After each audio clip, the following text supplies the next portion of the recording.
Our next one is a friend of mine, but that's not why he's in. Well, maybe it helped a little. Lee Jenkins, senior writer at Sports Illustrated. I could go off the bio, but I should also kind of riff. Uh, Lee began his interest in journalism at the Bishop School in San Diego. He later received a sports writing scholarship from the Grantland Rice Fred Russell Racing Association. After graduating from Vanderbilt, we don't see a lot of those, and they all tend to be pretty good sports writers. He began writing for the OC Register, covering UCLA sports. He was like the personal beat writer of another one of our inductees, right, Seidman? Like when he was at UCLA, he was like your dude. And then he went to the New York Times, where he covered the NBA and baseball, Mets, Yankees, all that other stuff. Now he's at Sports Illustrated, where he writes dozens of cover stories. He famously broke one of the biggest stories of the last 20 years, the return of LeBron James to the Cleveland Cavaliers. So here's the thing.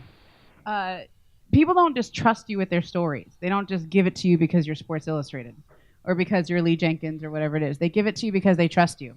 They give it to you because they can tell that you're the kind of person who listens to them, who will speak truth to their story, but also you're just a good person and they feel comfortable talking to you. That's one of the reasons Lee and I are friends, and I think it's one of the reasons he's one of the best sports writers in America. So put your hands together. Congratulations, Lee.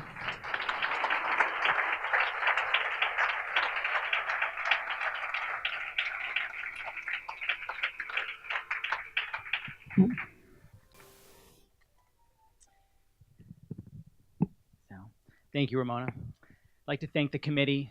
Doug, thanks also for that. I don't want to follow that, but that was spectacular and appreciate those stories. And especially, I want to thank Andy Hill, a UCLA basketball legend who probably did the nicest thing anyone's ever done for me in buying that lunch today.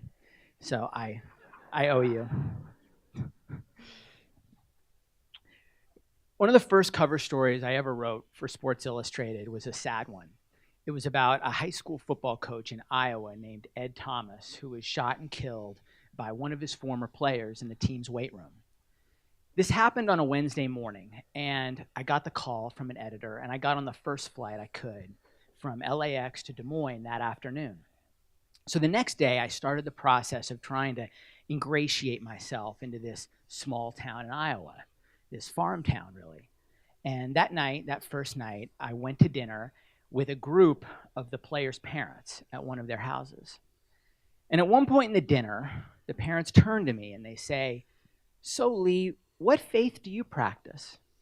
And I turn and I look at the walls and decorated with these ornate crosses and very lifelike renderings of Jesus.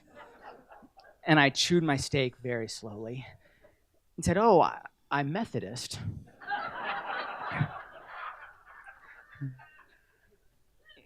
In fairness, my wife is Methodist, and she's here today. My mother's here, too, and her parents met in a concentration camp during World War II.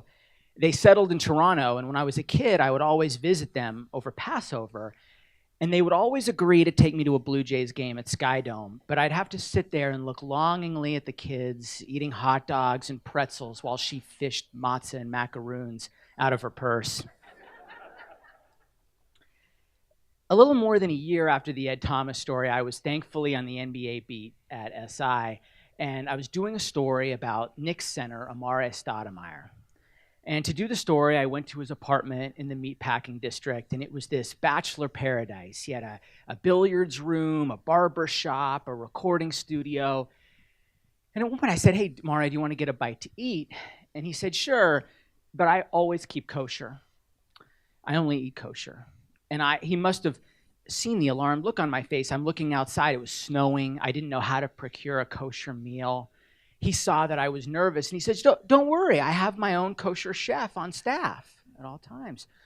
So we sit at the island in his kitchen as this holy man prepares herb-crusted chicken and sautéed spinach. And at one point during the dinner, he says, "So, Lee, what faith do you practice?" And I said, "Oh, Amar'e, I'm Jewish." He gives me a fist bump. We pass the challah. Thank you, guys.